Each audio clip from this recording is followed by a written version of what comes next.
G'day, welcome back, and for you that is just tuning in, it's good to see you for the first time.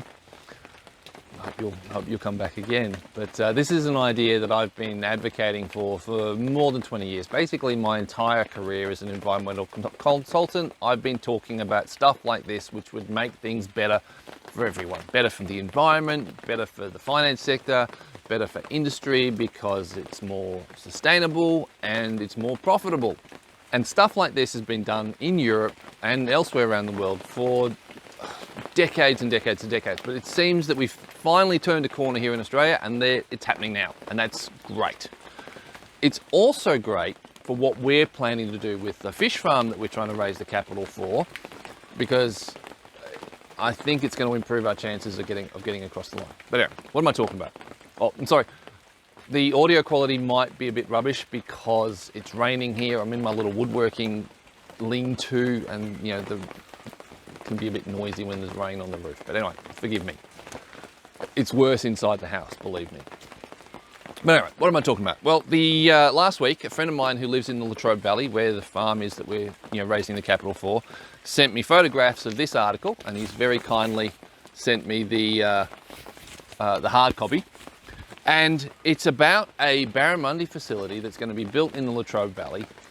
$125 million in the construction budget, and it's a huge development. That's you got to produce a lot of fish to make that sort of investment worthwhile.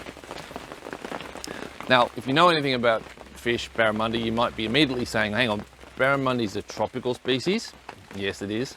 That means they're going to have to be really heating the water. It's going to have to be indoors, and yes, that's true too.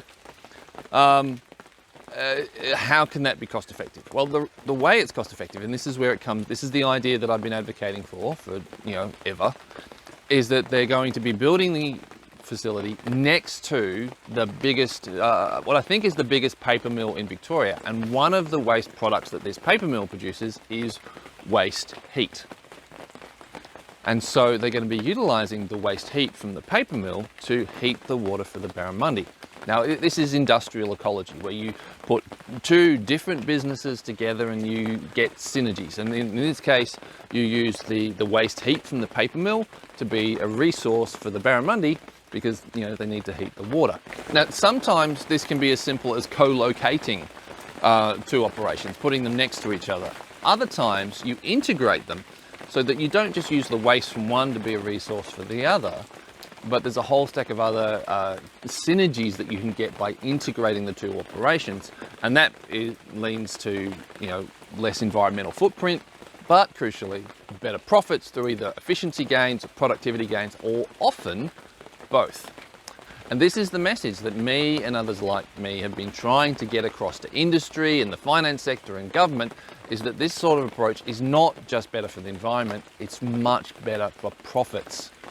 So, why wouldn't you do it? Well, that's the question I've been asking for 20 years. Why wouldn't you do it? There's no logical reason for not doing it. There are a whole series of emotional reasons why you wouldn't do it. But finally, the message seems to get through. Now, some of you who've been following what we've been doing might be saying, hang on, $125 million aquaculture facility producing fish, barramundi, in the Latrobe Valley, just across the river. And when I say just across the river, I mean just across the valley. So it's about an hour away from where you're going to try and start doing trout. Surely that's not going to be good for you, because that's a massive amount of fish they're going to be producing, and that's going to go on the market, and then what do we do? Well, yes, that's true. And because even though there is growing demand for fish, that doesn't necessarily mean there's going to be growing demand for the fish that we produce. Because even though Victoria used to produce masses more trout than we produce now, it's not a guarantee that as soon as we start producing more trout, people will then start buying it, because they got used to buying other things and tastes might have changed, and other people might come on the market with a different product like barramundi, and so they're not interested in buying our trout, or at least not interested in buying it by the hundreds of tons. So we start small, 30 tons, 60 tons, 90 tons, gradually increase things over time. It's one of the ways that we were looking at managing the risk. But I think on balance, it's overall a really, really good thing. First of all, it shows people like you that the big money, the fat cats, are interested in putting significant resources into a project like this. 125 million is not a small project. They're seriously committing to that. And yes, there's some government money involved, which is 30 million, which I'm sure they're very grateful for. It'd be nice to be given a quarter of your construction budget by the government, no strings attached. That'd be great. I'd be really grateful for that. But even so, they managed to convince but they're still putting in 90 million of their own. The second thing is that it shows that aquaculture can be a going concern in this region. It's not a dying industry. And because for a long time in Victoria, aquaculture has been dying.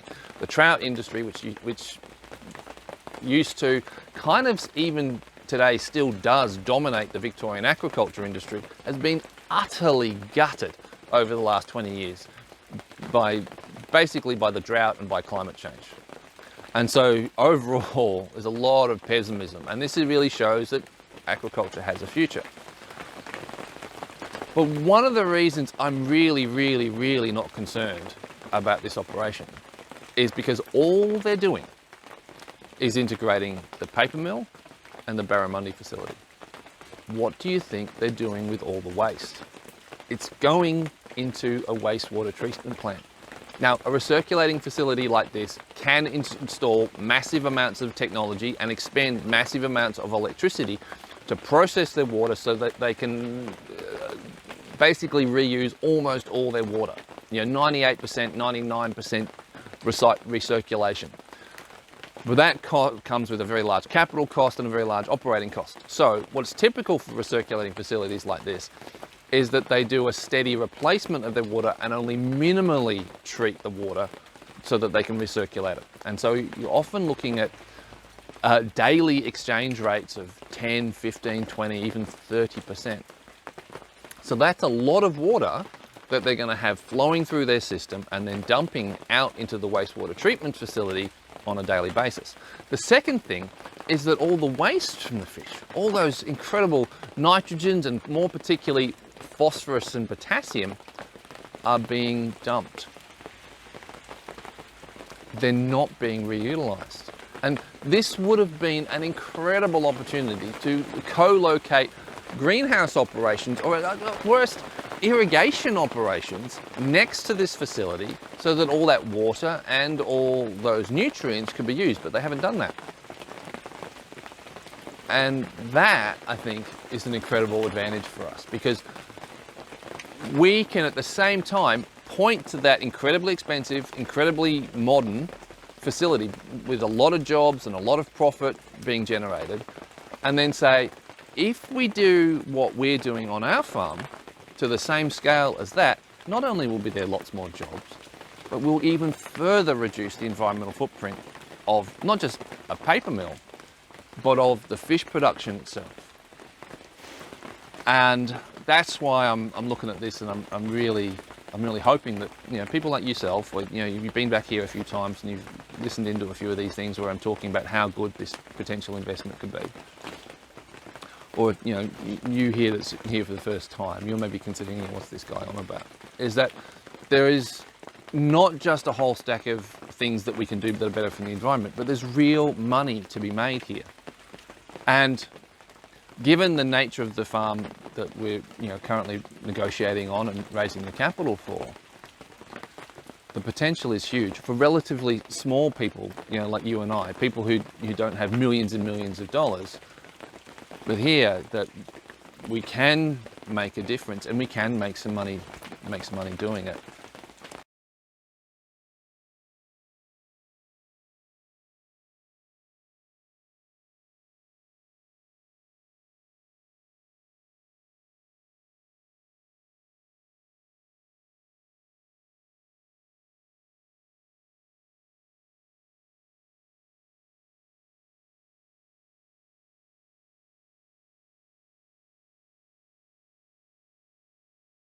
So if you're interested in knowing more about what you're doing, please get in touch with us, express your interest so that we can then tell you more of the nitty-gritty details. And also, if you're still not convinced, well, stick around, maybe hit that subscribe button and the bell notification, because in the next video, I'm going to be talking about why, I think they were talking about 10,000 tons of barramundi being added to the market. I'm going to be talking about how, as big as an impact that's going to have on the market, how it looks like it can have a very small impact on what we're doing, even when you exclude the fact that our fish, our trout that we'll be producing here will have a marketing advantage over them. But I'm not relying on that alone. In the next video, I'll be talking about how literally, the fact that will have very minimal effect on what we're doing. So stay tuned for that video, and I'll talk to you guys then. But anyway, even though I'm dry, I'm freezing cold, so I'm going to go back into my heater and get this edited and published. So talk to you guys soon. Bye-bye. Something I forgot to mention while I was outside was that about 10, 15 years ago, I was called to participate in a feasibility study about integrating aquaculture and greenhouse production utilizing the waste heat from the power stations, and it was really good, masses of potential. We presented some really feasible options that would have been brilliant, but they didn't decide to do anything with it. I accept what they did decide to do was they decided to stock the cooling pond with barramundi and then make those available to recreational fishers. It didn't really add any jobs. It might have added a few dollars in tourism, but basically had bugger all effect on the local economy.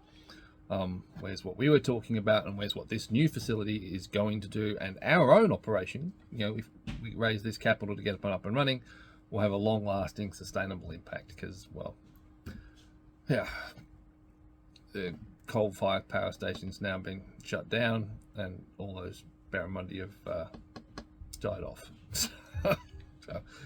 So I just wanted to include that because, this is something I've been working at and advocating for and being paid to advocate for many, many years. And it's really, it's a good thing to see that maybe things are starting to change. But there's still more work for us to do, and that's why I need your help to get this system up and running, get this farm up and running. We can demonstrate what we're doing, make some money, but also show the way to a better way of producing food with a lower environmental footprint. Bye-bye.